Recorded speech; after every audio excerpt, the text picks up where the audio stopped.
sa Pilipinas. MBC Manila Broadcasting Company.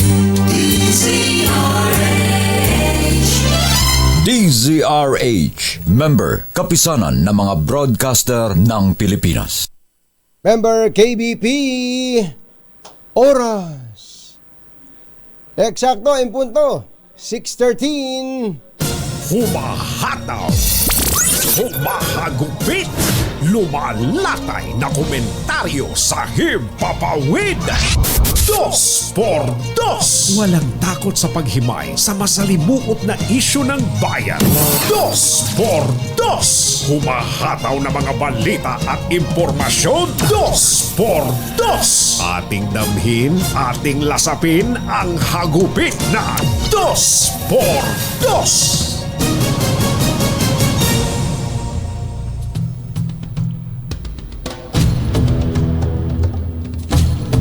Nako, nagmistula pong dagat-dagatan o ilog ang malaking bahagi ng Metro Manila na dulot ng walang tigil na buhos ng ulan. Yan po ay dala ng habagat at bagyong Karina. Resulta yan ng pagka-stranded ng mga motorista at pasahero. Ayon po sa MMDA, nasa 8 inches o gutter deep na ng tubig baha ang naranasan sa ilang bahagi ng Quezon City, Mandaluyong at Maynila. Kaya sinuspindi na rin po ang number coding scheme at ang operasyon ng Pasig River Ferry Service. Bukod sa NCR, patuloy na nakararanas ng malakas at walang tigil na buhos ng ulan ang mga katabing lalawigan nito sa Luzon, kabilang ang Rizal, Cavite, Laguna at Batangas na nagresulta rin ng malawakang pagbaha. Maaga namang inanunsyo ng Malacanang, makinig dun po sa mga bagong gising, wala pong pasok sa lahat ng mga tanggapan ng pamahalaan at pati na rin po ang eskwela, all levels, private and public, sa buong Metro Manila, buong National Capital Region. Yan po ay ayon na rin po sa rekomendasyon ng National Disaster Risk Reduction and Management Council o NDRRMC.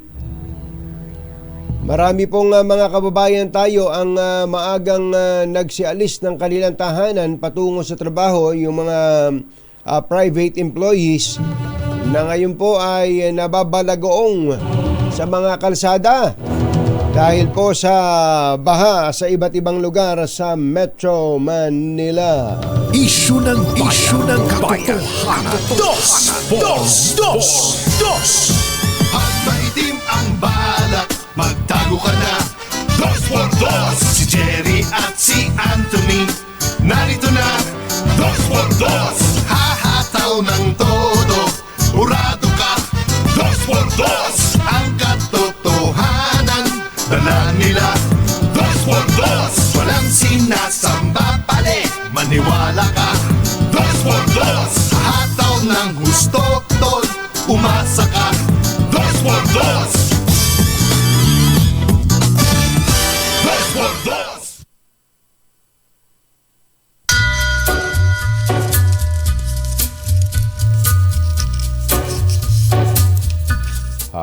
Hi. Take a little walk to the edge of town. Bahang morning. Magandang umaga, bayan! Do as it should. Ito po si Anthony Taberna. Umahabol si Jerry Baha. Ano? Totoo ba ito? Sabi na mahirap kasi pagka nilakasan mo loob mo no? Yung marami pong ganun yung mga motorista na kaya ko to, bibilisan ko na lang. Ganun yung ginawa ni Kumbachero dahil mataas po ang baha dyan sa may Buendia Taft. Sabi niya merong dalawang light vehicles na binilisan na lang, kaya nahawi yung tubig, sinundan na lang daw niya. Ayun, baka nung sumunod si Kumbachero at yung iba pang mga motorista, yun. Tama ba to, mother? Hindi ba joke to? Tumirik. Pambira. Pasundo mo na at malapit. Pasundo mo na ng bisikleta kay John John. Oo. Pambirang pati so. He's a ghost. Sinundo na ni Mike. Oo. Ayan, dyan sa may World Trade. Malapit na sa atin yan dito sa Buendia, Roas Boulevard. Yun po, ang mga kababayan, si Kumbachero ay lumilitaw na siya tao lamang. Siya tao pa rin. Ano? Alam nyo, superhero sa tingin namin si Kumbachero. Ngayon, tumitirik din pala siya. Ito pala yun, hindi joke to ha. Ba't kaya ganito katindi ang pagba? Ano na kaya ang latest sa Pag-asa? Kausapin nga natin si Ate Veronica Torres ng DOST Pag-asa. Veronica, magandang morning! Magandang morning din po sa inyo, pati na rin sa ating mga taga-subaybay. Ano ba nangyari? Kumusta na ba ngayon? Ano bang alert level ng ulan ngayon? Opo, sa ngayon nga, kung dito sa may Metro Manila or yung sa NCR PRSD natin na nilabas na ka-red. Naku, red. Morning na po tayo. Oo, hanggang kailan po ito, Ate Veronica? Opo, inaasahan natin for today, posible pa nga yung mga ganitong mga malalakas na pag-ulan, and then by tomorrow, although posible pa rin naman po na maging maulan din, pero sa ngayon, inaasahan naman natin na although parang from Monday until today yung mga peak po ng mga malalakas na pag-ulan. So kung doon po sa amin na mga hindi masyadong nauunawaan, kapag ka po red, ano po ibig sabihin nun? Gaano kalakas po yung ulan nun, ma'am? Opo, actually, yung yellow, orange at red, iba-iba po yung threshold na depende po sa lugar. Pero kapag naka-red warning tayo, ibig sabihin po nun, serious na yung flooding Naku. sa mga flood-prone areas. So, usually, sa mga areas na naka-red, kung bahain nga, pinapalikas na dapat yung mga Oo. tao po. Ayan. Saan lugar po ito? Bukod sa Metro Manila? Po, sa Metro Manila, Rizal at Bataan po yung red warning. Mm-hmm. And how about the rest po, yung malapit dito sa atin? Opo, so, yung sa NCR na PRSDN po yung sa red warning nila, Metro Manila, Rizal, Bulacan, and then orange warning, then flooding is threatening kapag orange warning sa may Bulacan, Pampanga, Cavite at Batanes, at yellow warning kapag yellow warning, possible flooding in flood-prone areas. Ito ay sa Tarlac, Laguna, Batangas at Quezon. Although in-expect pa nga rin natin light to moderate with occasionally heavy rain sa Nueva Ecija, and then apektado na nga yung ibang parts ng Quezon. Pati Quezon. Opo, ulan din po doon. Ito po ba sa Bagyo pa rin dahil kay Karina pa din? Hindi naman po direktang epekto ni Karina, pero ang nangyayari kasi napapag-ibayo niya yung habagat o na-enhance, kaya nagiging mas malakas yung habagat at maulan mostly western sections ng bansa po. Kapag ka po, expected naman pagka panahon ng tag-ulan, malakas ang ulan, pero kung ikukumpara nyo po sa ibang mga pag-ulan, gaano kalakas po ito, Ate Veronica? So, ito po ay isang occurrence na din po kapag nagkakaroon tayo ng bagyo na nagiging malakas yung hatak sa habagat. So, medyo or somehow expected na rin na magiging maulan po talaga dito sa mga parts ng western parts ng Luzon. And also, naglalabas din naman po tayo ng mga nakaraan pa ng mga advisory na magkakaroon ng moderate to heavy o heavy to intense. Hindi, naririnig naman namin ng mga abiso ng Pag-asa. Talagang matitindi po itong mga pag-ulan nito. Ang kailangan lang ay tama ang response ng mga disaster units natin, ano? O, isa din po yun sa importanteng mangyari para po sa kaligtasan. Oo. Kumusta na po yung bagyo, si Karina?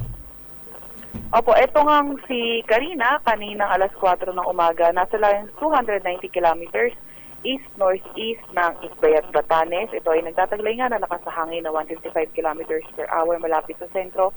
And then yung bugso niya ay 190 kilometers per hour. Nasa typhoon category pa rin at tumikilo sa direksyong northwest sa 25 kilometers per hour. Malakas din ang hangin, ano? Opo, malakas din po. Nasa typhoon category. Ang kagandahan nga lang po ay hindi naman natin nakikita na maglandfall po ito sa atin. Oo. So, kailan po ito paalis? Possible po around Thursday po. Thursday pa? Sa bagay, Wednesday na pala ngayon. Pero meron pa hong kasunod na bagyo? Currently, wala naman na po tayo na monitor for now. Oo. Ang pinag-uusapan natin, itong Metro Manila, Western Luzon, doon po at sa Southern Tagalog, nabanggit nyo rin yung Quezon, yung pong Mindanao, kumusta po ngayon? Nung nakaraang araw, ang titindi ng baha dyan Opo, kung pag-uusapan naman natin yung Mindanao area, ngayon naman, hindi na natin siya inaasahan na magiging maulan. Although, pinag-iingat pa nga rin natin kasi kung may mga thunderstorm, mga panandali ang malalakas na buhos ng ulan, medyo saturated na nga yung lupa. So, ingat pa rin kung may mga nasa flood-prone or landslide-prone areas po kayo. Yes, ma'am. Naku, maraming salamat po sa inyo, Ma'am Veronica. Kailan pa ho ba kayo dyan? Hindi na kayo umuwi? Hindi, noong Saturday lang po. Saturday. Ano yun? Wala muna uwian? Actually, nakatira naman po ako sa malapit, kaya nakauwi pa naman. No problem. No problem pala. Maraming salamat po at salamat po sa mga tagapag-asa sa paghatid ng wastong impormasyon sa amin. Thank you. Thank you din po. Maraming salamat din po sa inyo. Maraming salamat. Si Miss Veronica Torres ng Pag-asa. Samantala, kumbatsero, andyan ka na pala. Maraming salamat, kumbatsero. Totoo ba yun? Grabe. Di ba nanjo-joke time lang si Mother na Hindi, tumirik? talagang Tumirik? Dahil dito na kami. Oo nga. Tumawid na lang kami ng Buendia, Rojas Boulevard. Oo. Malalim. May nakita kaming naunang nakatawid. Gumaya kami. Ayun nga. Si Parkon ngayon, nag-minor. Naku, dapat tuloy-tuloy Tuloy-tuloy lang dapat. Ito ang turo na ako kung ako nagmamaneho. Walang minoran. Dahil sanay ako sa paglusong-lusong sa baha dati. Hindi ka dapat kung ano yung speed mo pag lusong mo, dapat tuloy-tuloy ganun. Wag mo namang arangkadahin na aapaw ang tubig sa ibabaw ng hood mo. Yung karaniwang tamang speed lang. Pero wag kang magmi-minor. Dahil pag nag-minor ka, patay. Ayun, ganun nga nangyari. Yun ang nangyari. Nag-minor. Adi yung tubig sa likod, pumasok sa tambutso. Yun, dapat pala tuloy-tuloy lang yan. Tuloy, steady lang. Kung ano yung speed mo nung pumasok ka sa baha, dire-diretso mo lang na ganun. Huwag mong bibilisan, lalong wag ka magme-minor. Tingnan mo nga Nag-minor, ayun. Mabuti, nung mawala na yung pagkabulo nung sasakyan, nabulunan ng tubig nung bumaba na, malalim Sabi nung sakya. Nung ini-start ko na yun. Pero nung mamatay, talagang inaanod kami ng ganun? Mataas ang tubig. Kasi may nakadaang malaki-laking sasakyan sa kabila. Mataas ang tubig. Tawiran yung magkabilang lane. Umaalog ako sa loob ng sasakyan Pero nung palang pelikula yun, parang pelikula. Mabutit na yung mga napakinabangan yung mga yung mga batang hamog na tinatawag diyan sa sa kalsada doon sa ilalim ng Rojas Boulevard. Andun ang daming mga nagtutulak. Nag-iintay doon. Kumikita sila ngayon. Ayos. Si Jerry ba? Abutan tayo niyan. Ito na yung pang kinabukasan nyo. Biruin mo yung plate number, umangat na ganun Sa lakas ng pressure ng tubig. Sa lakas ng tubig. Mga gaano kataas ang tubig dyan ang bahat niyang kumbachero? Umabot ng hanggang hita. Mataas Mataas talaga. May parting nung may mga naglalakad, kaya sabi ni Rene, kaya natin, hanggang tuhod lang. Pero sa gawi-gawi pala ron, may malalim. Malalim. Baka hita ba ni David Oro yan? Hindi, hita ni Henry Uri. Mataas. Mataas. Malalim. Kaya doon sa mga kababayan natin, nako, mas mainam na huwag na kayo umalis ng bahay. Manatili na lang sa bahay ngayon, lalo pat ang sabi ng Pag-asa, tuloy-tuloy ang mga pagulan natin. At ito, buong maghapon na to. Panay ang tunog ng telepono sa mga rainfall warning. Nako, ingat po. Mga kapamilya, mga kapuso, mga kapitbahay. Sandali po lamang. Ang mga kumbatsero ng bayan, Katunying at Ka-Jerry. 2x2. Ito, may mabilis lang, pasulyap lang to ha, bago tayo mag-commercial. Flash Report. Flash Report!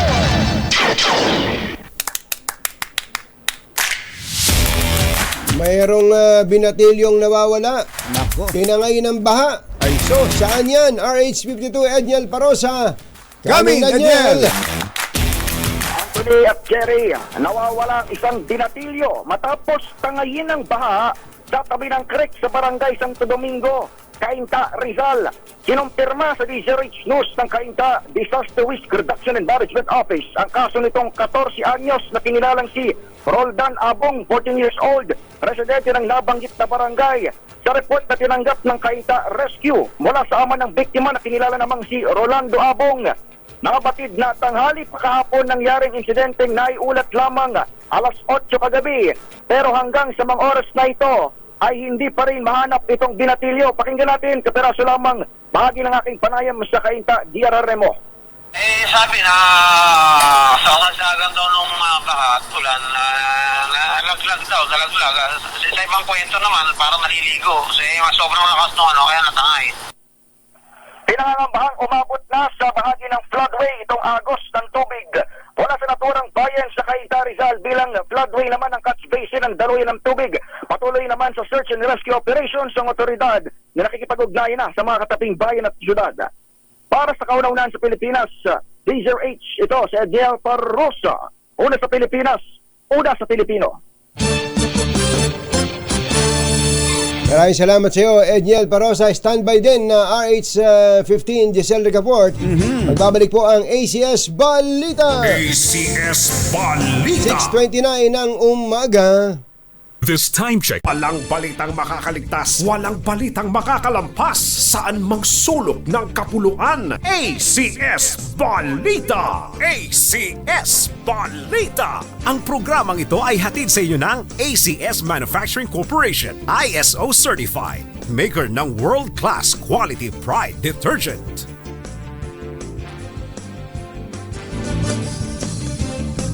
Kasama ang 2x2 tandem Anthony Taberna at Jerry Baha. ACS Balita. Hi, hi, hi! Maganda morning! Ano ba ang araw today, kumbatsero? Today is Laundry Day, Pride Day. Yuhuu! At pag Laundry Day, Pride Day, all you need is Pride washing machine detergent. May triple stain away formula kaya tanggal ang makapit, madikit, malupit na dumit man siya kaya easy ang labada.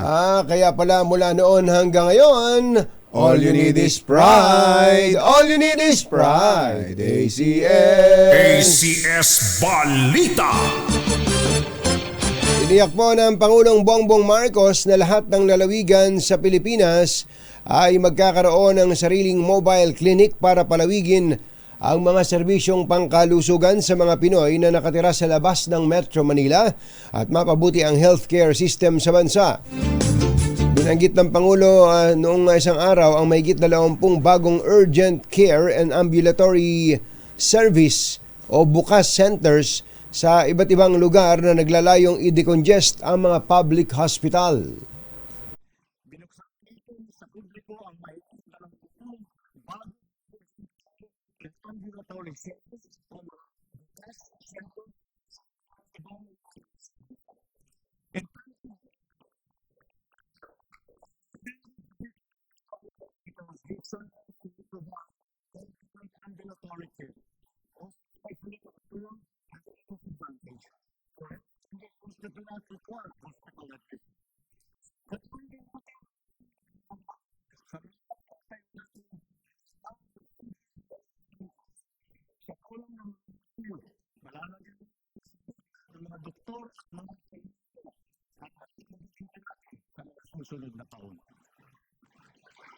Tinig ng Pangulong Bongbong Marcos. Samantala, malapit nang maging world-class airport ang Ninoy Aquino International Airport. Ito ang sinabi ni Pangulong Bongbong Marcos sa kanyang ikatlong SONA at maisa sa katuparan nito sa pamamagitan ng partnership ng gobyerno sa pribadong sektor. Sinabi ni PBBM na kapag naging maayos na ang NAIA, aabot sa 48 flights ang kayang lumipad kada oras at makapagbibigay serbisyo sa 62 milyong pasahero kada taon.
Ang pahayag ng Pangulong Bongbong Marcos, diniklara po ng Malacanang sa pamamagitan po ng Office of the President na walang pasok sa lahat ng eskwelahan pati po sa mga tanggapan ng gobyerno. Ayan. Sa buong National Capital Region ngayong araw. Sa mga kabubukas-bukas pa lamang ng kanilang mga cellphone. Opo.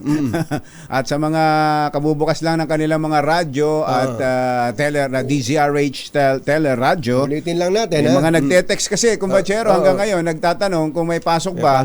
Ayan, may announcement ho mula sa Malacanang. Oo, ang announcement po ay galing mismo kay Executive Secretary Lucas Bersamin. Wala pong pasok. Wala pong pasok sa lahat ng antas ng eskwelahan sa Metro Manila, pati na ang mga opisina ng gobyerno. Mga opisina ng gobyerno. At yun po, ayon sa Malacanang, ay bunsod ng rekomendasyon ng NDRRMC dahil sa umiiral na habagat na napakalakas ng dulot na ulan.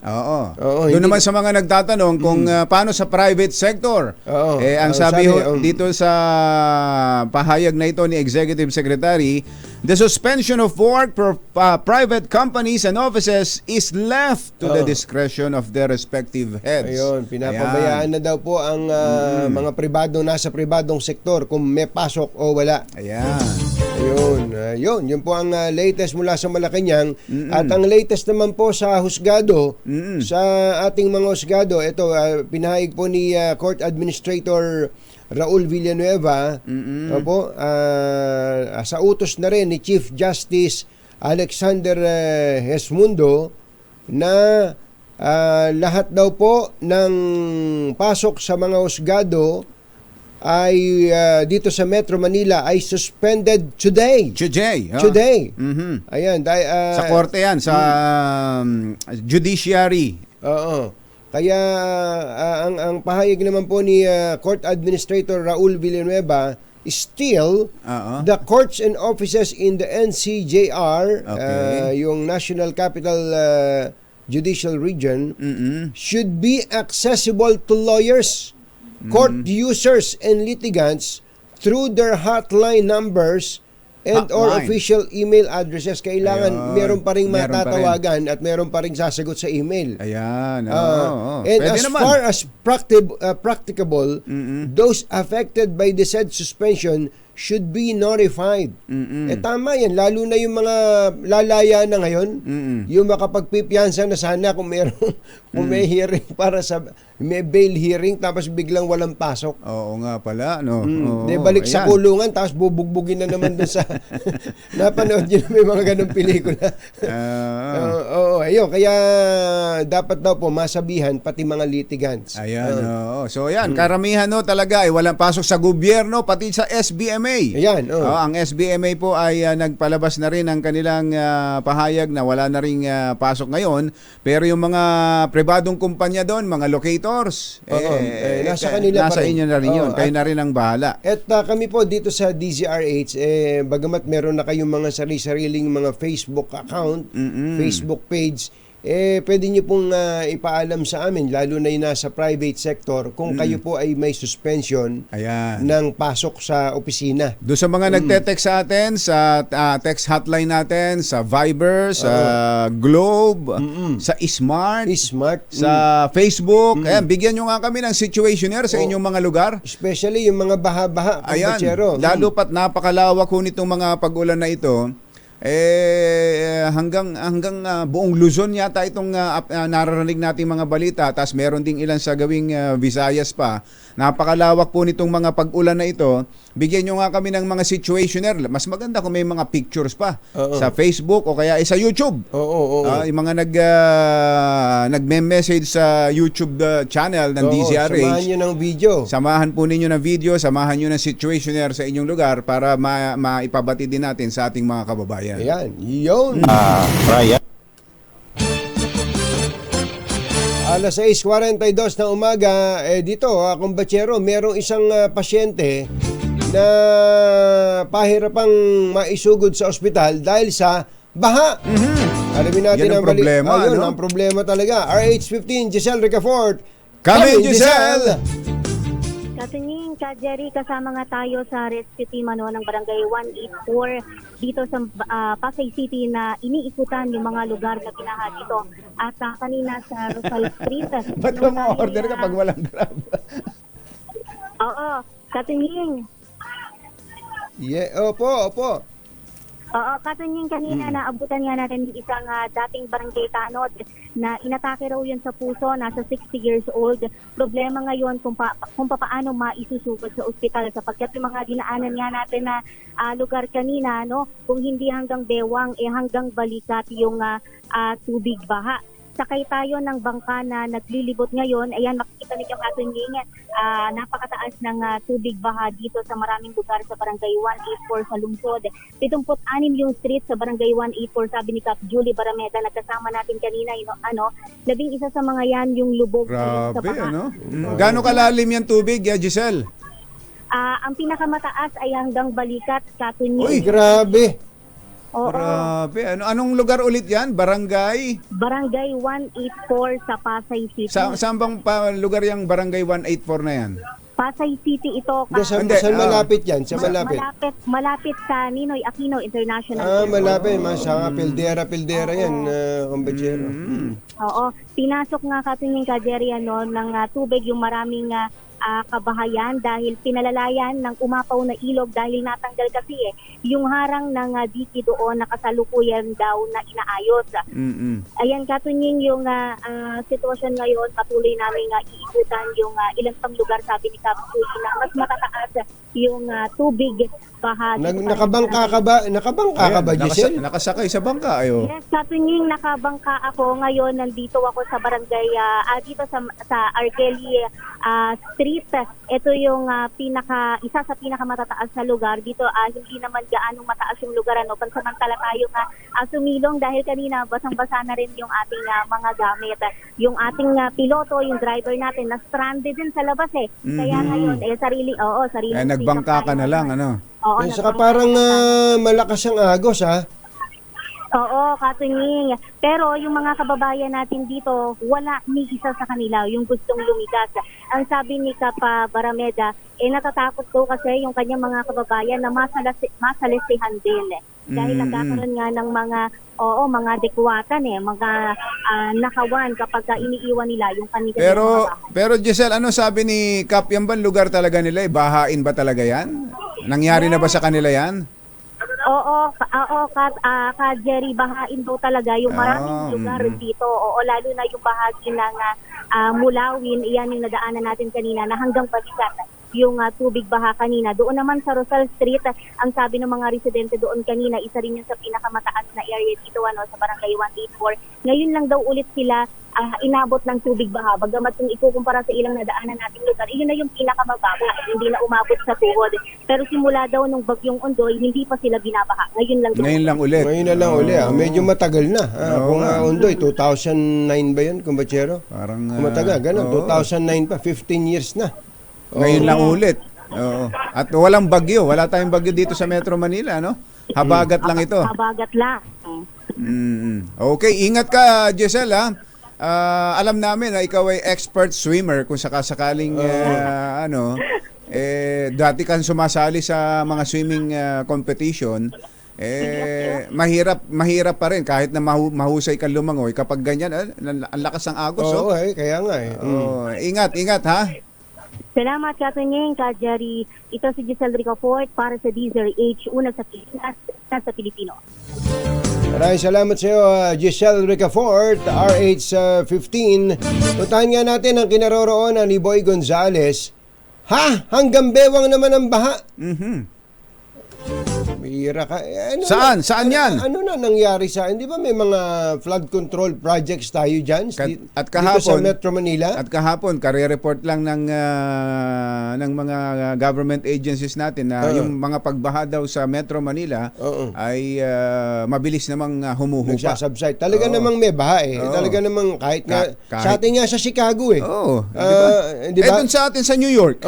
The city that never sleeps. Hindi na naman ba natulog yan? Kaya puyat nga, nangangalumata na nga Kaya yung mga binabanggit na yan, kumbachero, na lungsod, yung New York, Chicago, pagka bumaha, talagang bumabaha. Walang lugar na exempted yan. Bumabaha, pero ang kagandahan, mabilis na kumakati ang tubig. Pero yung nakita ko kanina, yung mga nadaanan ko mula dyan sa, parte ng Maynila, mula doon sa Quirino, Osmeña, tapos yung mga inner roads, kumbachero, kung saan maraming mga kabahayan. Naku po, mukhang matatagalan pa ang tubig doon. Hindi ka agad-agad magsusubside. Osmeña Highway hanggang doon sa may Palanan, Bautista, sa Makati. Ayan, yung boundary na yan ng Maynila at ng Makati, tsaka dito sa Pasay. Ganon kalawak ho itong mga pagbaha na nararanasan natin dito sa Metro Manila. Abangan po natin ang update kay RH29 Boy Gonzales. Meron siyang report tungkol sa pagbaha sa Maynila. Nagatid sa kabuuan ng ating ACS Balita, ito po si Anthony Taberna. Ito po si Jerry Baha. Kasama ang 2x2 Jerry Baha at Anthony Taberna sa 2x2 sa DZRH.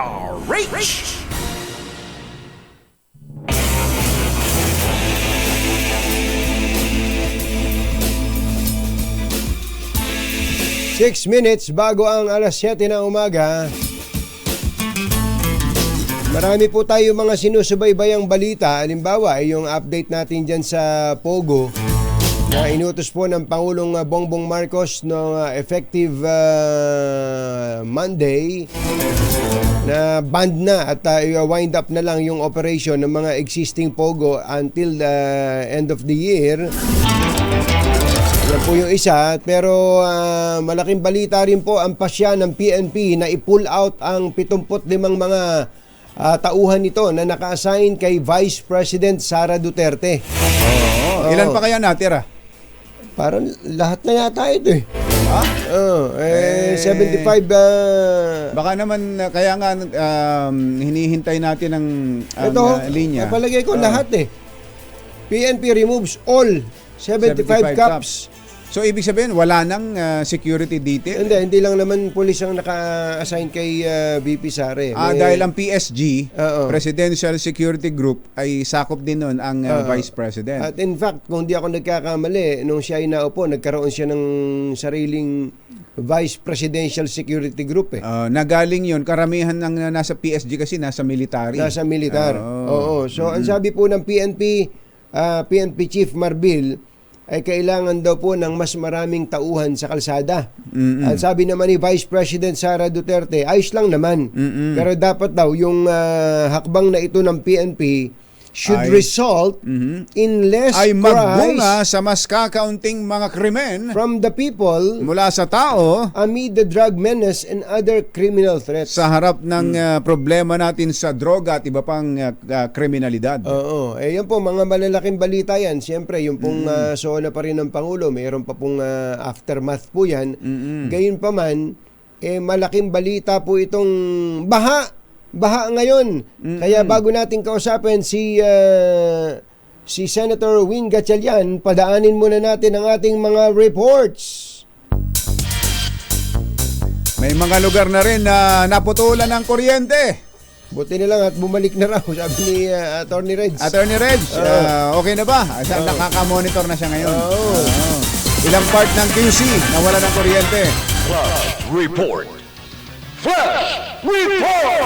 Nako, ito ang kakabaka Eto na, ba ang mga taga Marikina at ang mga taga Quezon City. Kaya alam naman natin ang mga taga Marikina, ang sinapit niyan sa panahon ng Undoy, di ba? Talaga. Grabe. At ilang parte nga ng Quezon City, binanggit mo. Mismo. Tumataas daw po ang tubig na sa Marikina River. Second alarm na. 52 Edniel Parosa. Kami na Edniel. Jerry, pinalilikas na ng pamalaang lungsod ng Marikina ang mga residenteng nakatira sa mga mabababang barangay malapit sa ilog, partikular na yung tinatawag na critical areas. Ito yung mga barangay ng Malanday, Nangka at Tumana. Ito ay matapos itaas ay kalawang alarma, second alarm, ang nagtaas ng Marikina River. Makaraang umabot ng tubig dito sa 16 na metro. Ganap na alas 6:45 ng umaga, sumampa sa second alarm ang tubig sa ilog na unang umabot sa first alarm kanina lamang 5:30 in the morning. Epekto ng walang tuknak na pag-ulan. Matagal itong napako sa normal level lamang sa unang araw ng panalalasan ng bagyong Karina at hanging habagat, pero mabilisang tumaas ang tubig kaninang alas 4 ng umaga. Oras na umabot itong antas ng tubig ng Marikina River sa 18 meters. Nagpapatupad ang Marikina LGU ng forced evacuation, lalo na dito sa mga apektadong barangay kapag narinig na ang sirena ng ikatlong alarma. Ito si Edniel Parrosa, nag-uulat para sa DZRH. Una sa Pilipinas, una sa Pilipino. Thank you, Edniel. Dito sa paligid ng CCP complex, medyo tila na ang ulan na kumbatsero. Sana ganun din sa ibang lugar. Si Boy Gonzales ba nakapag-report na? Hindi pa. Alamin natin na saan yan, saan lugar yung umabot hanggang bewang ang tubig baha. RH29, Boy Gonzales. Come in, Boy! Anthony Jerry, dito sa area ng Espanya at Maceda ay malalim na rin yung tubig baha. Kasi yung pinakaloyon ay corner Lacson. Yan yung not passable sa mga maliliit na sasakyan. Pagdating namin nag-shortcut kami ng aming piloto, ang driver namin si Utoy, pagdating namin sa may G. Santiago Street, sa may balik-balik, hindi na rin kami makadaan doon dahil sa hanggang tuhod na o hanggang hita na yung baha, ang lalim ng baha dito sa naturang lugar. Bumalik kami, nag-shortcut kami dito sa Luzon Street, sa Sampaloc pa rin sa balik-balik. Hindi rin kami makadaan dahil sa malalim din ang tubig baha. Ito sa video mo nga, Boy, sa pinapakita mong video, yung mga naglalakad hanggang hita. Saan ba lugar ito? Yan yung sa Domingo Santiago. Sa balik-balik. Kung galing ka ng Tuason, papunta ka ng Domingo Santiago, hindi na kami makalusod dyan kasi magsa-shortcut kami. Papunta sana kami ng area ng Santa Mesa. Pero hindi na kami makadaan dahil sa malalim na ang tubig baha. Karating kami dito sa may Santon Street, papunta na Santa Mesa. Sa ngayon, andito na kami sa Puresa Street, papunta kami ng area ng Nagtahan.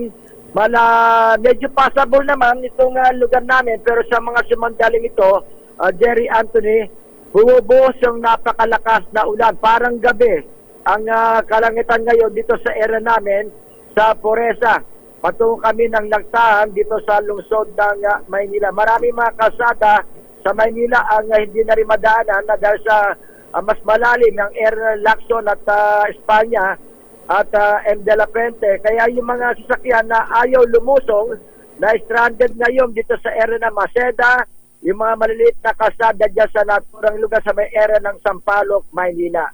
Ito si Berjo Sales para sa DCRH, una sa Pilipinas, una sa Pilipino. Masamang tao lang ang takot sa dalawang to. Kaya kung maitim ang balak, magtago ka na! Anthony Taberna, Jerry Baja. Dos por dos! Dos por dos! Makipag-usap nga tayo, total dati rin siyang mayor eh. Dati rin siyang mayor, kumbachero. Si Senator Win Gatchalian, kasi ang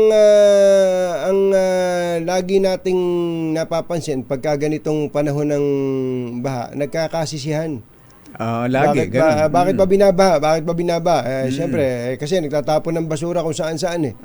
Pero alam mo ba, kumbachero, na ang isa ring dahilan kung bakit binabaha, yung daluyan ng tubig, yung mga creek, pinagtayuan ng mga konkretong structure. Ayun, talaga. Ang daming bawal yun Bawal dapat yun Senator Win Gatchalian, magandang umaga po sa inyo. Si Katunying po, saka si Jerry po. Good morning, Katunying. Good morning, Jerry. Magandang umaga sa inyong dalawa. Teka muna, sa background na yan ni Senator Win, hindi aabutin ng bahayan. Tingnan mo, mukhang napakataas ng lugar mo, Senator Tsaka virtual yan, kaya talagang walang ulan dyan. Walang ulan dyan. Ganda ng panahon Hindi, Senator Win, kayo nga po ang magsabi, dahil kayo naman dating local chief executive, hindi ba bawal magtayo ng structure, lalo permanent structure, mga condo, mga building, sa mga malapit o napakalapit o kaya mismo sa ibabaw ng creek? Bakit ang dami pa rin pwedeng gawin ng Senado dyan? Tama yan, Anthony. In fact, yung mga creek tsaka tawag nating waterways, dapat may easement pa yan. 2 to 3 meters ang easement. Ang dahilan kaya kung bakit nilalagyan ng easement, para madaling linisin. Kasi kung kung wala kang easement, hindi mo maabot yung mga waterways. Pero nakita ko nga dito sa Metro Manila, marami sinasagad yung bahay o yung struktura hanggat doon sa pinakadulo ng waterway. Kaya hindi mo maabot Gusto mo man linisin yung mga creek at waterways, hindi mo siya malilinis dahil hindi ka makapasok doon. Kaya dito sa Valenzuela, mahigpit kami sa ganyan. In fact, maraming nagalit nung nag-demolish kami ng mga easement. Pero dapat, tama ka, Anthony, dapat i-revisit, tignan ulit yung mga waterways natin dahil wala nang bagsakan yung tubig tinatayuan na ngayon ng mga struktura. Halimbawa lang, ito, wag magagalit ang Quezon City government Familiar ka kumbachero dito sa may Congressional Avenue. Merong eskwelahan dati dyan na nagsara yung San Lorenzo ba yan? Ngayon pala gagawing kondo. Parang gagawin siyang kondo. Pagtingin ko dun sa creek na nadadaanan ko, wala na. Kinubabawan? Kinubabawan nung bawal yun kaya nga kaya paano nangyayari yun? Paano ba ang policy dun? Sino ba ang nag-a-approve niyan ng mga building construction na yan, Senator? Ang building official, LGU yan. Devolved function ang pag-approve ng mga plano. At yung building official ang merong kinalaman dyan. Kaya bago magbigay ng building permit, tinitignan kung may creek, kung may kalsada, at importante yung easement. Yan talagang napansin ko rin sa marami sa ating mga LGUs na hindi hinihigpitan ng easement. Kaya pagdating ng panahon na maglilinis sila, o minsan nga wala nang daanan yung creek, hindi mo maabot dahil pati yung daanan ng creek kinukuha ng mga landowners at dapat mahigpit talaga dyan. Yung ganun, Senator, hindi naman, halimbawa, hindi naman hinarangan yung creek, pero kinubabawan lang. May daan pa rin. Sa ilalim. May daan pa rin sa ilalim. Bawal pa rin yun? Bawal patungan yung creek Dapat bukas lang yan Dahil nga yung creek dapat buhay yan yung creek, hindi pwedeng lumutin dahil kung papatungan mo yan ng struktura, hindi mo siya makikita kung malinis o hindi at namamatay yung mga kung mayroon man mga buhay na na isda o anuman, mamamatay siya dahil walang sunlight. So kung ipapasya pala ng gobyerno, especially kung local government lang pala yan, na i-demolish yung mga structure na to, walang magiging kaso ang gobyerno doon. Wala.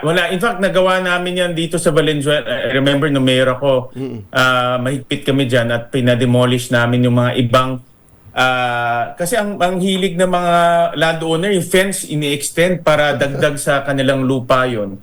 At natatandaan ko marami kaming dinemolish na ganyan. In fact, yung ibang LGU like San Juan, natandaan ko nag-demolish rin sila, no? At kailangan talaga mahigpit dahil dito sa Metro Manila sa mahal ng lupa, minamaximize ng mga landowner yung kanilang spasyo. Kaya kahit na easement sa sidewalk, easement sa mga waterways, tinatayuan nila ng struktura para lumaki yung lupa nila. Ito, naalala lang natin to, Kumbachero, Senator Win, kapag ganitong panahon ng baha. Oo, tama ka. Naalala natin, yung mga, bakit ba nagtatapon ng basura? Yung basic. Bakit ba tayo nagtayo ng bahay sa creek, o bakit may nakatira sa mga ilalim ng tulay na daanan ng tubig? Naalala natin yun, pagka ganitong binabaha tayo, baka once and for all, magkaroon tayo ng isang matinding drive dyan. Paano ba natin gagawin? Di ba may oversight function ng Senado, Senator Win? Meron. At pwedeng tignan yan, yung tinatawag nating urbanization. Tama ka, Anthony. Actually, madalas tayo nagsisisi sa isa't isa kung andyan na yung problema Pero kung walang problema, kung walang ulan o walang problema, hinahayaan lang natin.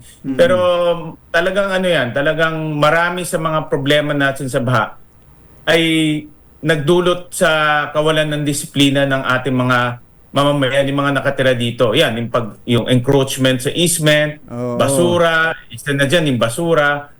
Pati yung drainage, napansin ko, pagbubuksan mo yung drainage, nawawala na yung drainage dahil ano-ano yung mga tinatayong mga struktura doon At siyempre sa dami ng tao dito, yung drainage ay paliit ng paliit.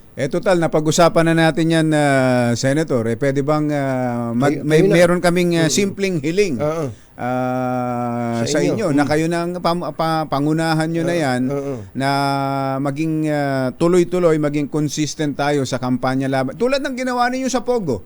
Diba? Nung hindi nyo nilubayan eto, ayan ang naging resulta. May total ba na tayo sa Pogo? Dito may tuloy-tuloy lang yan. Kahit tag-araw, kahit tag-init, andon ang Senator Win Gatchalian na tumututok dito sa polisiya tungkol sa mga pagkubabaw na yan sa mga creek natin. Senator. Pwede yan, Jerry, Anthony. Alam mo naman dito sa atin, kailangan talaga makulit ka at persistent para maalala ng mga government agencies, mga LGUs natin na dapat mahigpit sila. At pwedeng magpa-file tayo ng resolution para matignan itong urbanization. At tama-tama, habang nararanasan natin itong problema, buksan ulit natin yung ating mga isipan sa mga violations na ginagawa ng ibang mga kasamahan natin. Pa-inventaryo nyo po yung mga creek natin, yung biglang yung mga nawalang waterways, i-recover po ng gobyerno sa pamamagitan po ng inyong initiative, Senator Win. Maganda yan. At think it's about time dahil nga ang Metro Manila pasikip ng pasikip Dahil sa pasikip ng pasikip, yung mga ibang kasamahan natin kahit na yung easement, yung even sidewalk nga, nawawala na yung sidewalk tinatayuan na ngayon ng mga struktura dahil nga kulang na yung kanilang spasyo at hindi rin pwede yun dahil kawawa naman yung tao sa kalsada naglalakad kaysa sa sidewalk. Opo. Senator Win, wala naman huwag kayong lalabas maulan naman ngayon at hindi naman kayo aalis siguro agad-agad ng bahay. Magko-commercial lang kami. Pag-usapan natin yung Pogo. Kasi baka ma-evict kami dito pag hindi kami nagpasok ng natitira namin commercial. Okay lang po ba, Senator Win? Okay lang. Thank you. Thank you. Saka ingatan nyo Kalu, huwag kayong magpapaulan. Diyan lang muna kayo sa loob ng bahay. Thank you po. Si Senator Win Gatchalian, kasama po natin dito po sa ating talakayan. Magbabalik po kami ni Kumbachero. Oras po natin, 7:10 ng umaga. Sandali po lang. Ang oras ay hatid sa inyo.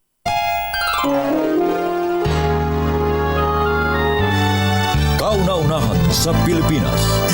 NBC Manila Broadcasting Company. DZRH DZRH, member, kapisanan ng mga broadcaster ng Pilipinas. Member KBP. Oras! Kapopoy, 18 minuto na makalipas ang 7 ng umaga. Balitang bagong-bago, balitang dapat alam mo, balitang magdadagdag ng talino dahil bagong impormasyon, makibalita, unang-una sa DZRH. Pangunahing balita kasama ang 2x2 tandem nina Anthony Taberna at Jerry Baha. Sa ulo ng mga pangunahing balita, Typhoon Karina lumakas pa habang kumikilos patungong Taiwan. Nararanasan mga pagulan magpapatuloy sa Metro Manila at kalapit lalawigan. Bilang ng mga namatay dahil sa habagat at mga bagyong Karina at Botchoy, umakyat na sa 9. Klase sa NCR pati pasok sa gobyerno. Sinuspende ng Malacanang. 75 police security detail ni Vice President Sara Duterte binawi ng PNP Chief Dumipensa. NBI dineklarang hindi si PBBM ang lalaki sa tinaguriang Polvoron video. At Chinese national inaresto sa pagdukot sa kapwa Chinese sa Laguna. Magandang umaga Luzon, Visayas at Mindanao. Good morning Philippines. Hello world. Ito po si Anthony Taberna. Ito po si Jerry Baha. At ito ang Pangunahing balita. live din po tayong napapakinggan sa radyo natin FM stations nationwide.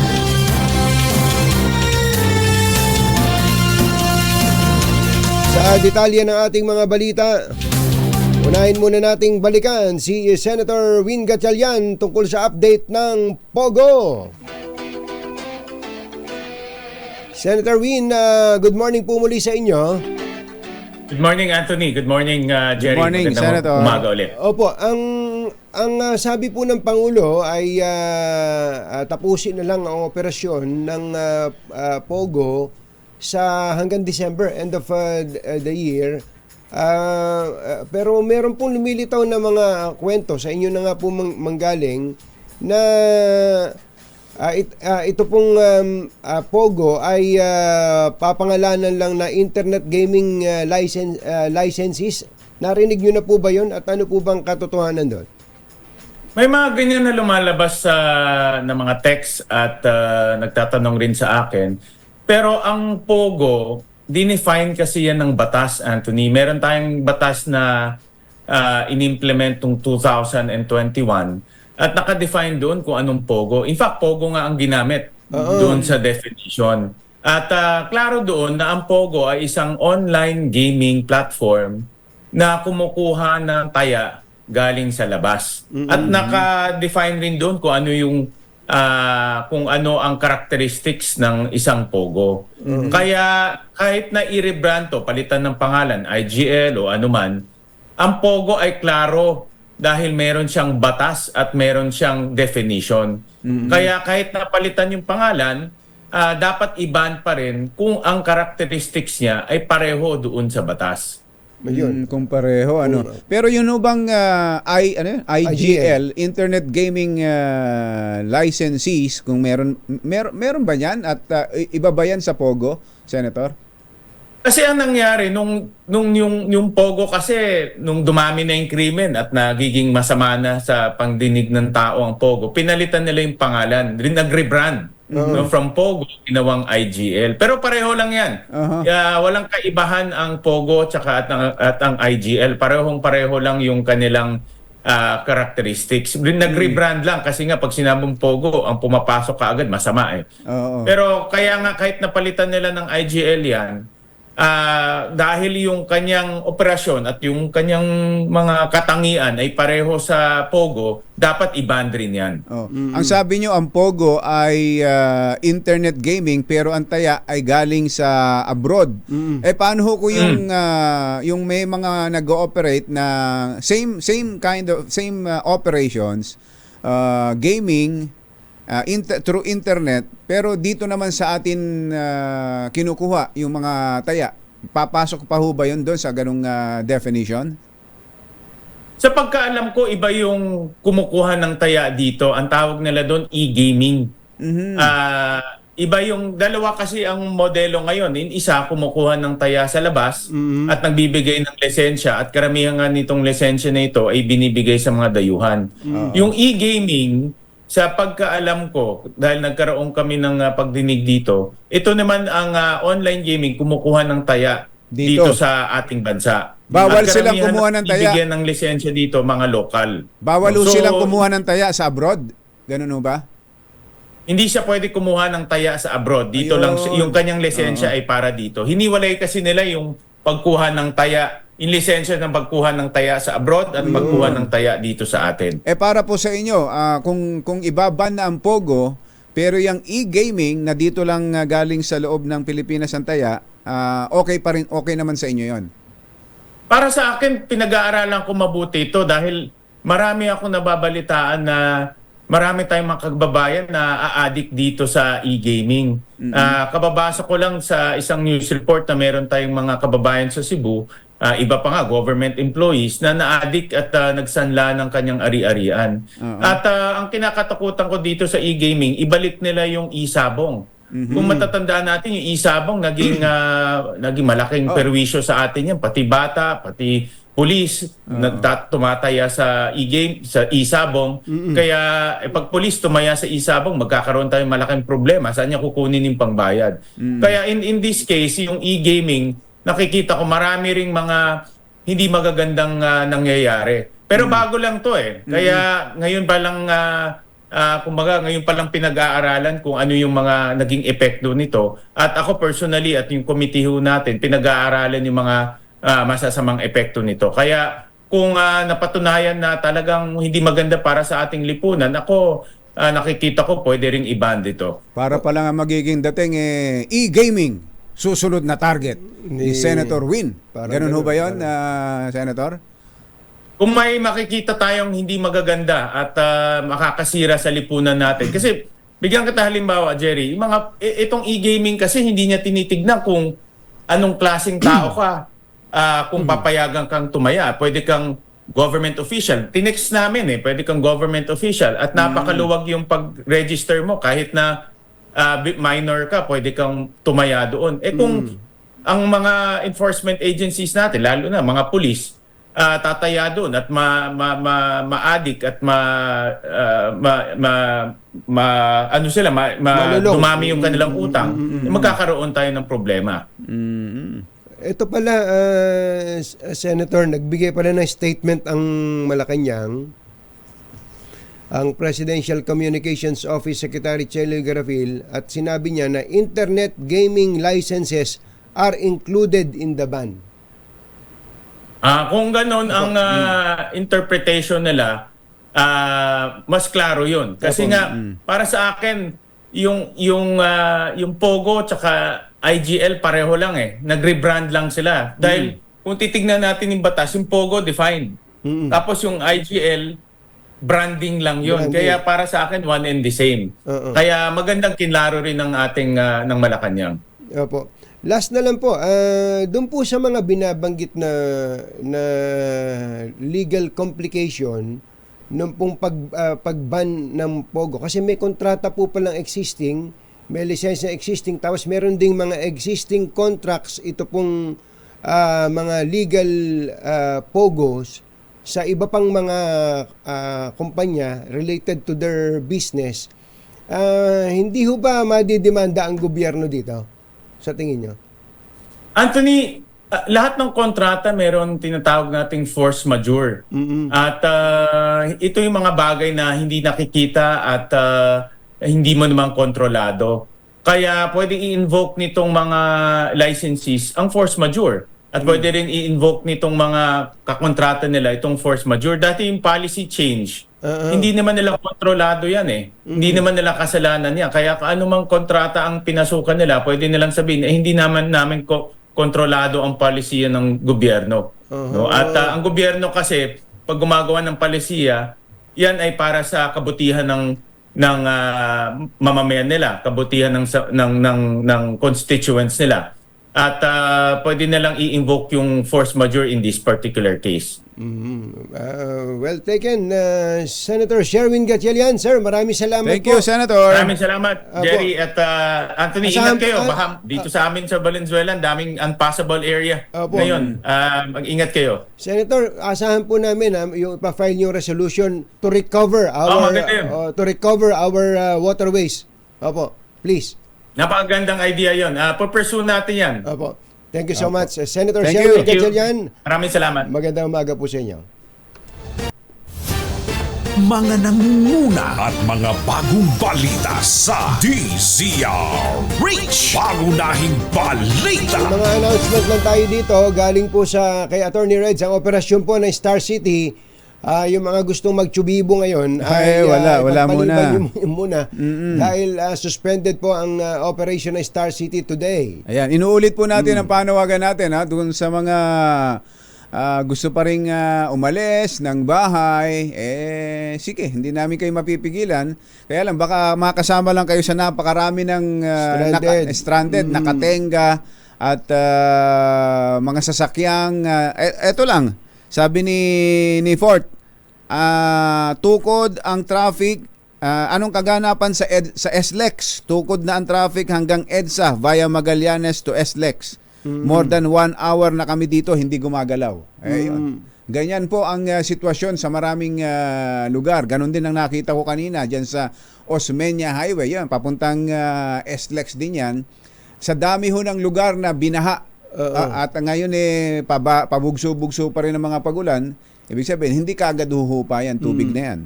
May tanong dito, kumbachero, si Mami Sel sa iyo.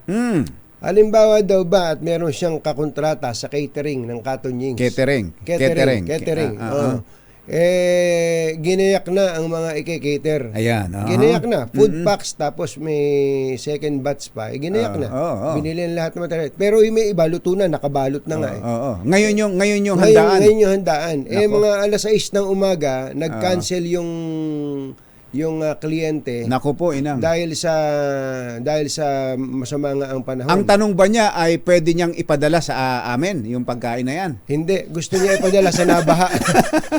Gusto niya ipadala na lang sa mga nabaha. Sa mga nabaha. Aba, yan ang maganda. Yan ang gusto ni Mami Sel, papadala na lang sa nabaha. Pero bago kaysa niya, sa masira, ano? Bago niya sabi niya, yung bang ganung klase wala bang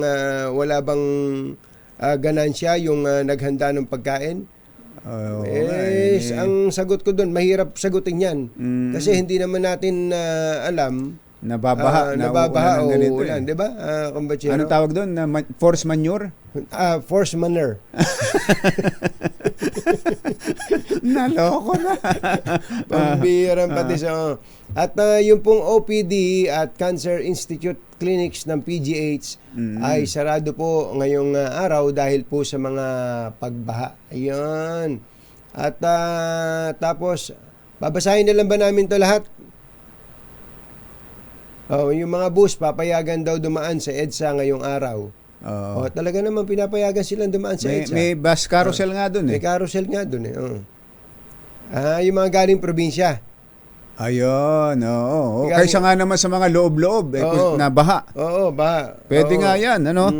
Kanina may mga nakasabay nga akong bus sa mga inner roads, dumadaan sa mga baha dahil bawal nga sila bawal sa EDSA. Sa EDSA. Yun. Ayun po ang mga latest natin, pero dito pa ang ibang mga balita. Lumakas pa po ang Typhoon Karina habang tinutumbok ang Taiwan sa huling monitoring ng Pag-asa. Namataan po ang sentro ng Bagyong Karina sa layong 290 kilometers sa hilagang silangan ng Itbayat, Batanes. Taglay nito ang lakas ng hangin umaabot sa 155 kilometers bawat oras malapit sa gitna at bugso na 190 kph. Kumikilos po ang Typhoon Karina sa direksyong Hilagang Kanluran sa bilis na 25 kilometers bawat oras. Nakataas po ang signal number 2 sa Batanes habang signal number 1 naman sa Babuyan Island, northern portion ng mainland Cagayan at northern portion ng Ilocos Norte. Pinalalakas po ng Bagyong Karina ang habagat na magdadala po ng matindi, malalakas na pag-ulan sa Metro Manila, Calabarzon, Mimaropa, Bicol Region, Visayas, Zamboanga Peninsula at Northern Mindanao. Ayon sa Pag-asa, magpapatuloy ang nararanasang malakas na pag-ulan sa Metro Manila at mga kalapit na lalawigan sa Luzon, epekto ng habagat at Bagyong Karina. Ayan. At dahil sa nararanasan nga pong malalakas na ulan, dala ng habagat at Typhoon Karina na nagdulot na nga ho ng napakaraming binahang lugar dito sa Metro Manila, ay idineklara ng Malacanang ang suspension ng klase sa lahat ng antas sa Metro Manila, kabilang na rin ang pasok sa tanggapan ng pamahalaan simula pa kaninang alas 5 ng madaling araw. Sa inilabas na anunsyo ng Presidential Communications Office mula sa Office of the Executive Secretary, nilinaw na ang suspension sa pasok ng mga private companies at offices ay nasa discretion na ng kanilang management. Ito po ay batay na rin po sa rekomendasyon ng National Disaster Risk Reduction and Management Council. Umakyat na sa siyam ang bilang ng nasawi sa walang patid na pag-ulan dulot ng habagat na pinalakas ng Bagyong Karina at ang nakalabas ng Bagyong Butchoy. Sa report ng NDRRMC, nabatid na mula sa siyam na death toll, 4 sa kanila ay mula sa Zamboanga Peninsula, 2 sa Barm at 1 sa Northern Mindanao at Davao Region. Nasawi rin ang 13 anyos na si Kaidel Buensoleso ng Barangay 96 Tondo, Maynila matapos na malunod sa Infanta River. Samantala, meron pang 2 sugatan dahil sa masungit na panahon habang may isa pang individual na nawawala. Alas 7:35 ang ating oras. Balikan natin ang ating mga Metro Manila reporters. Metro Manila ngayon. May nahulog na kotse sa creek. Nako. Eto, mabutit mayroon pang creek. Hindi pa siya natabunan. Ano? Sana all may creek. Mayroon pang creek. Kaya lang, may kotseng nahulog sa creek. Sa QC. RH5 Val Gonzales. Come in, Val! Ilang daang metro yung pinanggalingan Jerry at Anthony nitong sasakyan na ito na nahulog mula sa bahagi ng Main Avenue Creek dito sa barangay Bagong Lipunan na Quezon City. 4 ang sakay nito, Jerry. Nako. 4 ang sakay nito. Ito. Nako, yung nakalubog na yan. Ayan, yung nakalubog na ito. Yung Ay, tubig nito, Jerry, ay parang swimming pool, ay parang washing machine. Parang Ang lakas. Ang lakas sa agos. Na pumupulwak itong nakumapaw na tubig dito sa Main Avenue Creek, dito sa Barangay Bagong Lipunan na Quezon City. Nangyari ito doon sa bahagi ng 3rd Avenue, pero isang bloke na yung itinakbo nito. Inanod na. Dito na lang inabangan ng mga tauhan ng barangay at dumating na rito sa lugar itong mga tauhan ng QCPD Station 7 para alamin kung merong sakay. May sakay po ba ito, kuya? Meron po, 4 yung sakay. Nasaan na? Ay, di natin namin recover kung saan napunta yung mga sakay ng pasahero. 4 po yan. Nung nahulog yan, hinikot po sila ng tubig. Anong oras po yan na nahulog dito? Bandang 4:30 pa ng madaling araw. 4:30. Yung pingalingan, siguro mga nasa 200 metro, higit pong layo. Higit pa po, higit pa. Yung pagkaabos.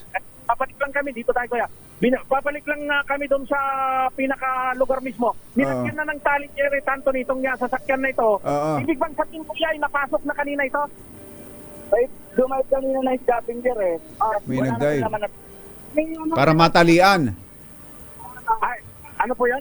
May nalaglang na tao dyan. Yung nahulog yung sasakyan, nandun yung tao. Nandun yung tao. Paano natin matitiyak na yung mga tao ay nailabas na rito, sir? Sir, wala po tayong katiyakan kasi malakas ang hapon sa tubig.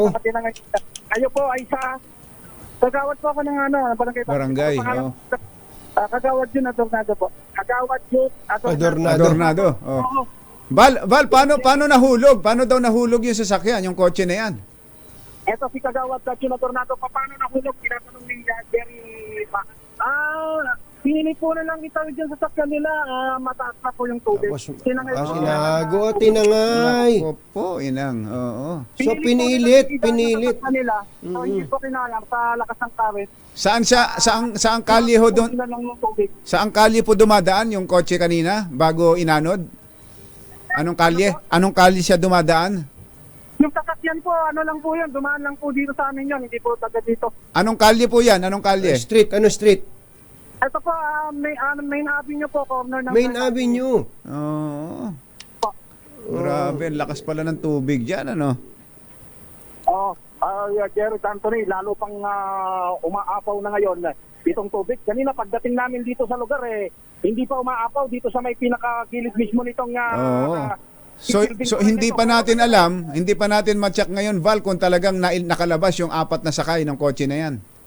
Yun ang walang katiyakan. Kung talagang ito ay kotse na yung may-ari sana, ay nandito pa sa lugar kung siya'y nakalabas. Pero yun ay pagtaya lang natin. Pero wala dito yung may-ari Dahil lang pinaghulugan nito, dun pa sa main avenue, mga nasa 200 hanggang 300 metro ang layo. Mula dito, ditong barangay, nung maipabot sa kanila, ay inabangan na lang dito sa lugar na ito. Naku. Dahil doon sa gawing doon pa nahulog itong sasakyan na ito. Sa main avenue, pero yung lugar mo ngayon yan, sa may tulay, anong lugar na yan?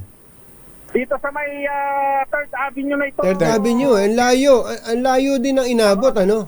Medyo sa tingin ko mga nasa 2 block. Kung tama yung pakiwari ko. Nasa 2 block ito, Jerry at Anthony. Itong lugar na ito. Ang isa pa na talagang sinyales na mapapalaki at dahil papalakas ang ulan. Kanina itong inaapakan ko na ito ay ang tubig malayo pa doon. Ngayon itong tubig nanggagaling na mismo dito sa may creek. Malapit na. Umaapaw kayo nitong creek na ito. Ganun kalakas, village. Yung pag-apaw ng tubig dito sa bahaging ito na pagitan ng Quezon City at lungsod ng San Juan. May plano ba, Val? Meron bang nagpaplano o naghahanda dyan para mag-dive? Pero delikado. Kung delikado, lakas ng agos eh. Oo, meron ba? Lakas yung current Oo. Lakas yung current. At kanina meron daw nag-volunteer na i-dive ito para siya ay naglagay ng tali. Ang tingin daw niya, dahil matilim pa kanina, 4:30 nangyari ito, wala na raw tao doon sa loob. Pero yan ngayon yung inaalam ng mga tauhan ng QCPD kung yung binabanggit na 4 na tao ay nandito pa sa lugar na ito. Val Gonzales, back to you, Jerry at Anthony. Thank you, Val! Matindi yun, ha? Yun ang sinasabi natin kanina, no? Yung kapag ka baha, minsan kasi hindi kaya ng sasakyan ko to. Okay lang naman kung titirik lang sa sasakyan. Katulad nito. Malakas ang agos. Lakas ng agos ng tubig, nahulog siya sa creek. Sana naman ay nakalabas. Sana naman ay nakalabas at nakaligtas. 4 pa. Yung sakay nung kotse na yon. Eto, meron na ring suspension ng pasok sa Congress. Sa Congress. Ang mga empleyado ng Kongreso, wala na raw kayong pasok, kabilang ang pagsasagawa ng session at committee hearings dahil sa masamang panahon. Senator Chis Escudero, sa Senado ba may pasok? Palagay ko, ganun din Palagay ko malamang, ganun na rin. Total, sabi ng Pangulo ng Malacanang, walang pasok sa mga government offices sa Metro Manila, pati po husgado, sabi ni Chief Justice Alexander Esmundo, wala na rin pong pasok. Kasi delikado po sa labas. Manatili na lang po sa tahanan kung wala pong mga sobrang importante. Ang totoo, kahit importante pwede nang i-cancel na muna yan sa sitwasyon natin ngayon. Yung mga nagyayaya ng mga breakfast meeting dyan, ay nako, tsaka na muna yan. Mamaya na lang. Ipadala nyo na lang. Wala rin magdi-deliver. Kanina pa umu-order si Kuya Angel. Naniwala ka namang umu-order siya. Hindi naman siya umorder. Totoo ba umorder, mother? Hindi, ang tinatawagan niya yung gwardiya. Ang birang pati sila kay Deo ay hindi raw makakapasok. Totoo ba yan? Totoo ba yan? Hindi, kasi sa Skyway, pag nag-Skyway ka, walang problema sa Skyway. Walang baha dun yung pagbaba mo. Tsaka baka apektado na rin yun ng traffic. Sigurado. Yung mga na-stranded. Alamin nga natin, kumustahin natin ang sitwasyon ni Mayor Lakay Deo Macalma. Mayor! Nako, matraffic din. May problema sa second floor ng Islex. Matindi. Oh, may baha ba sa Skyway? Wala namang baha sa Skyway pero super traffic na dahil yung mga sasakyan ay mga nanggagaling ng south. Hindi na makakuha dito sa may Bentia dahil... Yun na nga. Yan mismo. Oo. Ayan, oo. Ayan nga yung tip ko kanina kay Kumbatsero, kaya hindi siya na-traffic nakaiwas siya dyan sa Bendia na yan, tsaka sa Quirino. Dumiretso siya ng Nayax. Oo. Nayak. Oo. Pero alam mo, ang Nayak, traffic din, ha? Traffic din. Traffic na rin ngayon. Oo. Ang haba din ng traffic doon. Ako'y buti na advisean nung traffic enforcer sa may Skyway. Pinagdiretsa ako ng Quirino. So, andito ako sa Quirino ngayon. Pero matraffic din dahil baha din dito sa kanto ng Taft at sa Quirino Avenue. So, ayan, kaya hindi walang galawan ang sasakyan. At ang mainam lang dito sa lugar natin ngayon na Jerry Catunying, medyo humupa na yung ulan. Oo. At maaliwalas na ang kalangitan, hindi na katulad kanina. Parang sana nga tuloy-tuloy. Gabi. So parang nag-domino effect, inabot yung Skyway sa traffic dahil dito pagbaba mo dito sa may Buendia, Magallanes. Ayan, sinabi mo. Oo. Ayan, kaya traffic, kaya mamaya hapon ako, Mother, napakinggan mo? Napakinggan mo ba yung sinabi ni Lakay? Mamayang hapon na raw siya. Kumbira. Parang... kaya mag-extend muna kayong dalawa. Pinapayagan ko na mag-overtime. Hindi, pero Lakay, bago ka raw magpaalam, mag-extra ka na yung extrang pinag-isipang mabuti. Mag-extra muna ako. Ito ba yung lingkod? DJ Race number 7, Eyo Makalma, una sa Pilipinas, una sa Pilipino, at number 1. Okay ba, extra? Ayos. Sakto. Thank you, Lakay. Ingat lang. Ayan, advisory po sa ating mga kababayan. Thank you. Ayun, maraming salamat, Lakay. Saka doon po sa mga nakikinig po sa atin, huwag niyong binabaliwala yung mga traffic reports, yung mga flood reports. Kasi doon makakaligtas tayo sa indulto. Isipin mong makulong ka doon. Makulong ka sa area na baha. Tapos lumalim pa yung tubig. Patay ka. Buti sana kung katulad mo, laging naka-full tank din. Halimbawa, kung ang... Hindi, pag lumalim talaga, Kumbatsero, pag lumalim pa ng lumalim yun, kung wala mang agos, tulad nung nangyari dun sa main avenue, papasukin na rin ang sasakyan mo, at mamamatay na rin yung makina mo. Yung pa isa. Pambirang pati sa patay tayo dyan. Flash Report. Bihira lang mag-report sila kay ginamitan ko ng flash report. Metro Manila ngayon. Yung kay Lakay kanina dyan sa Skyway yon. Skyway, ang buntot yan malamang dyan sa may aabutin na South Luzon Expressway yan. Kasi northbound Kumbatsero Awawa din yung mga may flight. Ayan, halimbawa galing sa south. Actually, kung kahit galing sa north, kung nagkaipon-ipon na dyan Kumbatsero, paano yung may mga scheduled flights, ang nagdarasal ng mga yan na sana ay ma-cancel na rin muna o ma-delay ang mga flights nila. Baka naman baha din ang runway. Pwede, sa todong ulan na yan. RH23, standby. RH6, standby lang kayo. Magbabawas lang tayo ng komersyal. Oras po natin, 7:47 ng umaga.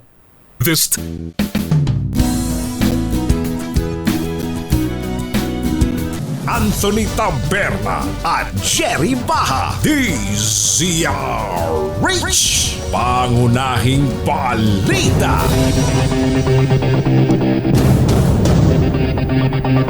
Nilinaw po ni PNP Chief Romel Francisco Marbil na hindi lamang si Vice President Sara Duterte ang binawian ng police security escort dahil sa kakulangan nila ng tauhan. Depensa ni Marbil, maging iba pang retiradong general ay binawian ng security contingent dahil kapos sila sa tauhan lalo na sa Metro Manila. Sinabi ng PNP Chief na ang mga pulis na nirecall kay VP Sara ay i-deploy sa Kalakhang, Maynila. Una rito, kinumpirma ni VP Sara na naglabas ng notice of relief ang PNP chief sa 75 tauhan ng Police and Security Group na nakatalaga para sa kanyang seguridad. Ayun. So ilan yun? 75. 75. Pero may mga information na kumbatsero na ang security pala ni Vice President Marami Sara yan, marami. ay hindi galing sa PSG. Hindi, may sarili siyang May sarili security. siya. May sarili siyang security. Bumuo ng bukod na unit ang Armed Forces of the Philippines para po kay VP Sara. Kaya nga yung ang tawag dyan VPSG VPSG. Parang Ayun, no? Vice Presidential Security. May sarili. May sarili. Mga, kung di ako nagkakamali kumbatsero, mga 400 tao yan. Oh, ang dami. Ang dami pala, no? Yung unang report yan, naging controversial nga yan nung pag-upo nila. Napakarami pala, no? At parang time natatanda ko, time ni Kabayan, PSG rin yung PSG. nasa kanya. Nung Vice President siya. Pero ilan-ilan lang eh. Madalas nakikita ko si Kabayan, naglalakad-lakad lang kung saan-saan eh. Kabayan! Si VP Kabayan. Kabayan! May announcement din ang Senado. Meron na. Wala na rin daw pong pasok ang Senado, lalo pat yung daan dyan sa harap ng Senado ay baha, ang lalim din ho ng tubig. Grabe. Dyan sa driveway sa harap ng Senado. Yun. At ang sa mga nag-i-stock dyan, nag-i-stocks, ang Philippine Stocks Exchange ay may deklarasyon na rin po ngayon na sila'y sarado. Sarado na. Walang trading sa araw na ito. Naku, nakita mo ba yung nangyari dyan sa Baguio? Yung papuntang Baguio? Yung Cannon Road? Oh. Grabe po yung landslide dyan at kaya sarado po ang buong Cannon Road sa Mill Site Camp 6 sa Tuba, Benguet ay sarado po yan. Inaccessible sa lahat ng uri ng sasakyan. Kung mapapakita nga lang natin, ayun, makita natin picture eh. Grabe po dyan, no? Ayan, ano ba yan? Nabagsakan yung kotse? Oo, nabagsakan. Mga ano yata yan, kumbatsero, mga nakaparada. Mabutit walang sakay, kaya walang namatay. Pagka tinignan nyo po yung lugar, ano? So, yung po mga papanik ng Baguio, i-reconsider nyo po muna ang inyong plano.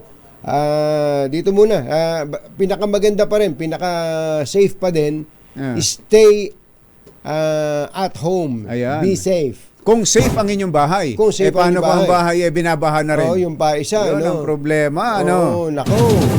Alas 7, 58 na pala. 2 minuto na lang, alas 8 na. Oo nga eh. Puntahan na natin ang ating mga RH reporters.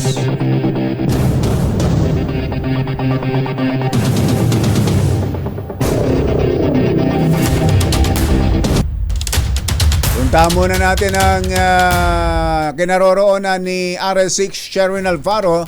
Hindi muna siya mamimigay ng papremyo ngayon dahil hindi pa niya nakukuha. Hindi pa siya nakakarating dito sa opisina. Kumusta ang sitwasyon mula Cavite hanggang Parañaque, RL6 Sherwin Alfaro? Come in, Sherwin!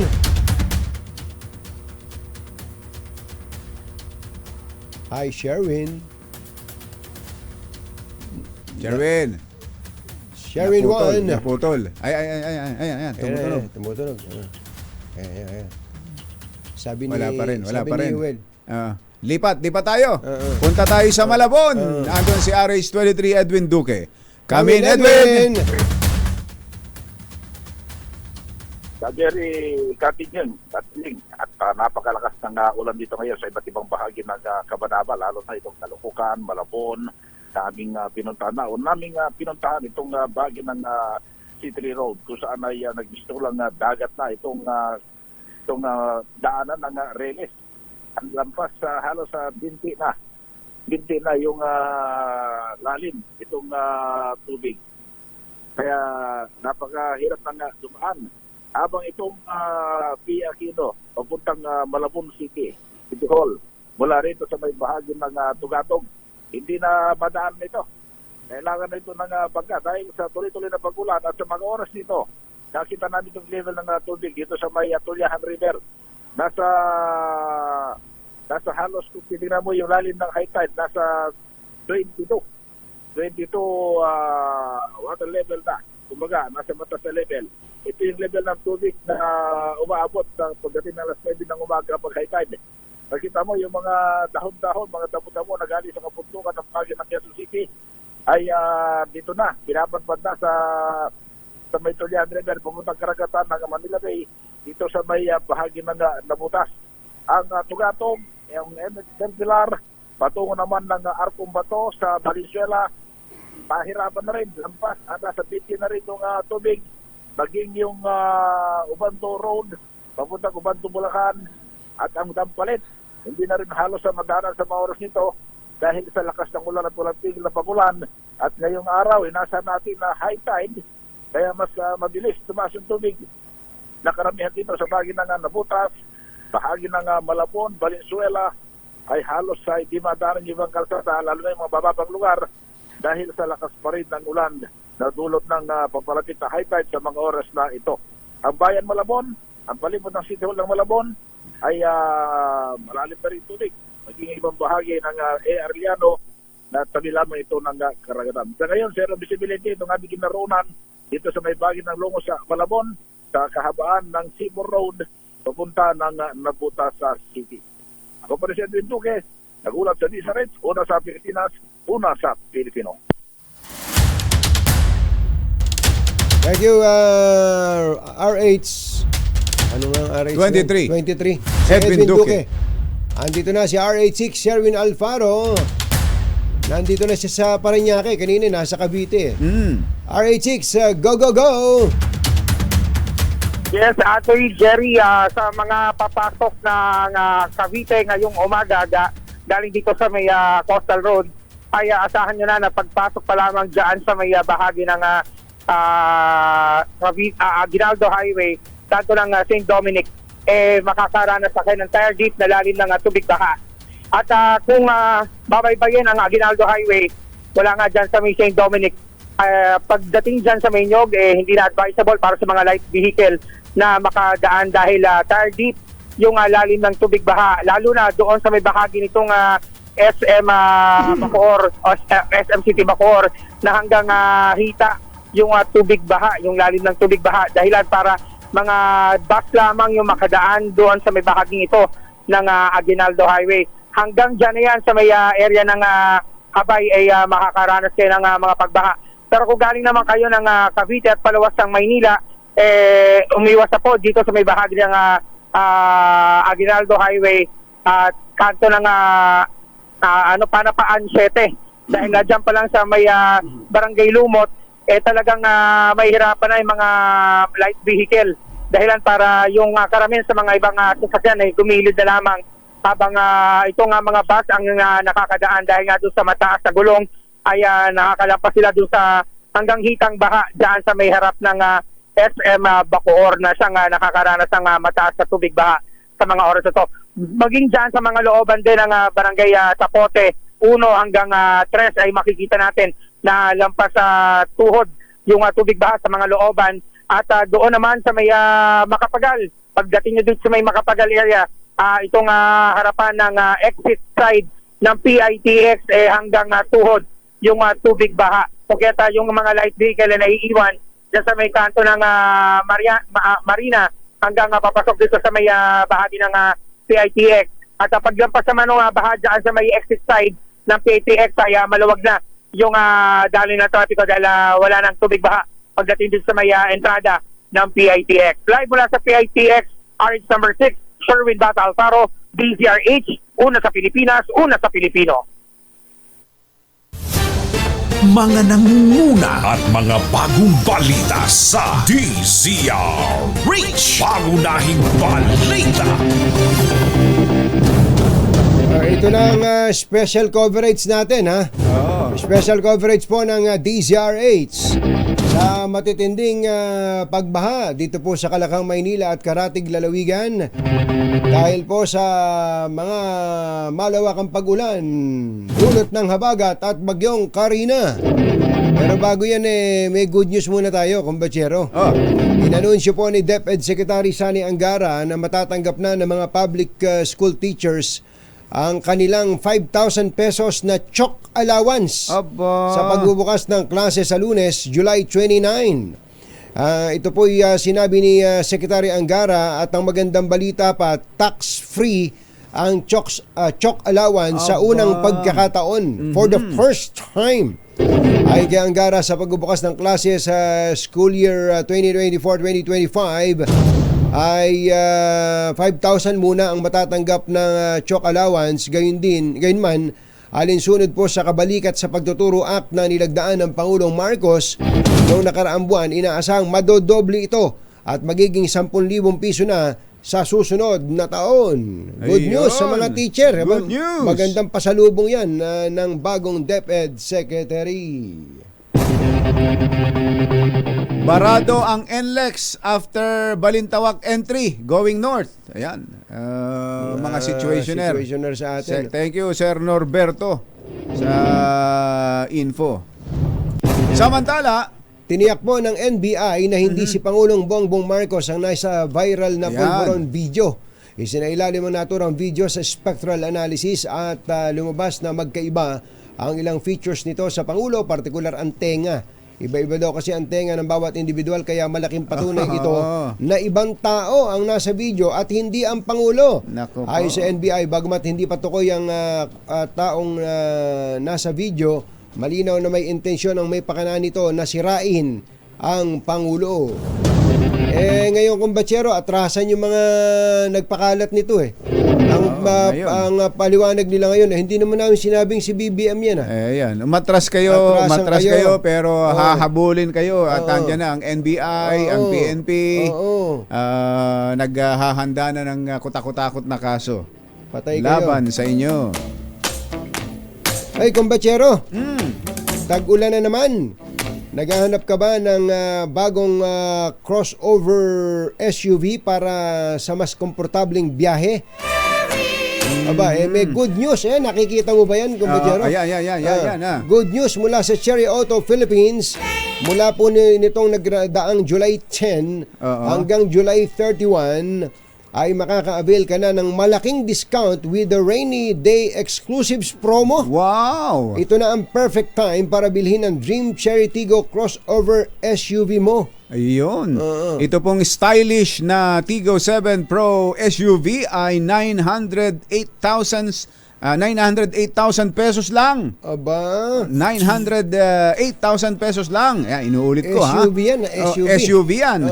O baka kailangan mo ng SUV na 7-seater ang capacity. Check na itong Tiggo 8 Pro 1.6 to get as much as 200,000 pesos, or the plug-in hybrid electric at coding exempt Tiggo 8 Pro PHEV, kasi electric vehicle na available with discounts of as much as 380,000 pesos. Ayun. Tara na and take advantage of Cherry's Rainy Day Exclusives. Bisitahin po ang pinakamalapit na Cherry dealer or check out ang kanilang website, cherryauto.ph. Per DTI Fair Trade Permit Number FTEB-1976440 series of 2024. Tama-tama, uulan. Pagtila ng ulan, magpalit na kayo ng bubong. Baka butas na yung bubong ninyo. Buti na lang, may bubong na maaasahan. Gawa sa state-of-the-art technology. May aluminum na.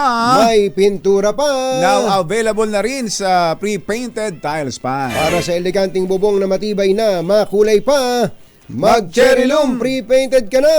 Yun.